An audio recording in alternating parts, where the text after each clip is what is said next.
अस्सलाम वालेकुम मेरे अजीज़ों, आपका मेज़बान असम जलाल और आप मेरा यूट्यूब चैनल देख रहे हैं। मेरे अजीज़ों, आपको बिल्कुल याद होगा कि जुल्फ़िकार अली भुट्टो ने कादियानी को काफिर करार देने के लिए एक मसवदे पर साइन किए थे और उन्होंने कहा था कि आज मैं अपनी मौत के परवाने पर दस्तखत कर रहा हूँ। ताहम नबी अकरम सल्लल्लाहु अलैहि वसल्लम की नबूवत और रसालत के तहफ़्फ़ुज़ के लिए जान की कुर्बानी देना एक बहुत बड़ी सादत है, लेकिन इसके बरक्स इसी नवाज शरीफ भगौड़े ने अपनी काबीना के ज़रिए इस मसवदे को तरमीम करके ख़त्म करने की कोशिश की थी, लेकिन वो कामयाब नहीं हुआ था। मेरे पाकिस्तानियों, मैं आपसे आज सवाल पूछता हूँ, क्या ये ख़ानदान माफ़ी के काबिल है? आपके जवाब का मुंतज़र हूँ। इस वक्त पाकिस्तान एक एटमी ताकत है, लेकिन दुनिया में सबसे गरीब बल्कि एक भिखारी मुल्क है जो हमारे इस करप्ट वज़ीर आज़म ने उसे बना दिया है, टाइटल दे दिया है। और उधर आप जापान को देखें, एटम बम खाकर भी दुनिया का तरक्की तरीन मुल्क बन चुका है, क्योंकि वहाँ करप्शन नहीं है। लेकिन इस शरीफ ख़ानदान ने हमारे पाकिस्तान को इस कदर लूटा है कि इसको कभी अपने पांव पर खड़े होने का मौका ही नहीं दिया।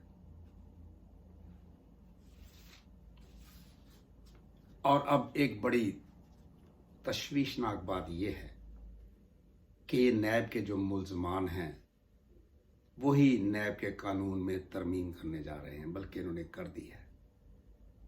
और इसका जिम्मेदार ये करप्ट वज़ीर आज़म है जो खुद नैबज़दा है।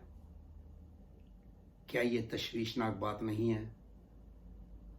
तो मेरे अजीज़ों, आपका ये फ़र्ज़ अव्वलीन बनता है कि इनके ख़िलाफ़ जब भी इमरान खान आपको कॉल दे तो सब के सब बाहर निकला, इनको भागने का कोई रास्ता ना दो। अब इन्होंने इलेक्ट्रॉनिक वोटिंग मशीन और ओवरसीज पाकिस्तानियों का वोट देने का हक छीन लिया है। इलेक्ट्रॉनिक वोटिंग मशीन के जरिए आप जाली वोट नहीं डाल सकते, और ये नून लीग वाले जाली वोट डाले बगैर कभी इलेक्शन जीत ही नहीं सकते, ये आप सब जानते हैं। आपको ये भी याद होगा कि 1998 में कर्ज उतारो मुल्क संवारो, ये नवाज शरीफ दुनिया का सबसे नंबर 1 करप्ट तरीन इंसान है। मैनचेस्टर में आकर इसने बहुत बड़े क्राउड से ये रिक्वेस्ट की थी कि पाकिस्तान को आप पैसा यानी कि पाउंड स्टर्लिंग ट्रांसफ़र करो। तो हमारे ओवरसीज मासूम पाकिस्तानियों ने मिलियंस के हिसाब से पाकिस्तान में स्टर्लिंग ट्रांसफ़र किए थे, और इस करप्ट नवाज शरीफ ने उन अकाउंटों को फ्रीज कर दिया था और ये सारा पैसा लूट कर लंदन या किसी दूसरे मुल्कों में ले गया था।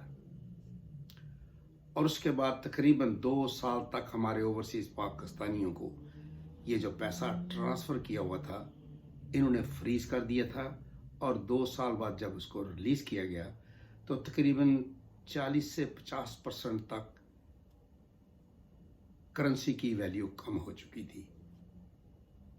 लेकिन इस शरीफ ख़ानदान को फिर भी कोई हया नहीं आई, और अब इसी करप्ट शरीफ ख़ानदान के वज़ीर आज़म, ये जो भिखारी वज़ीर आज़म है, इसने एक और नारा लगा दिया है कि कपड़े उतारो और मुल्क संवारो।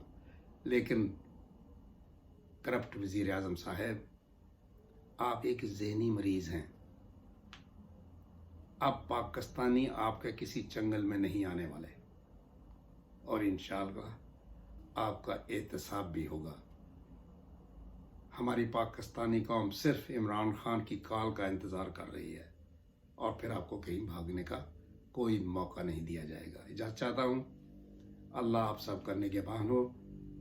अगर मेरी बातें आपको पसंद हों तो मेरे चैनल को सब्सक्राइब करना ना भूलिएगा। इमरान खान जिंदाबाद, पाकिस्तान पाइंदाबाद। Thank you.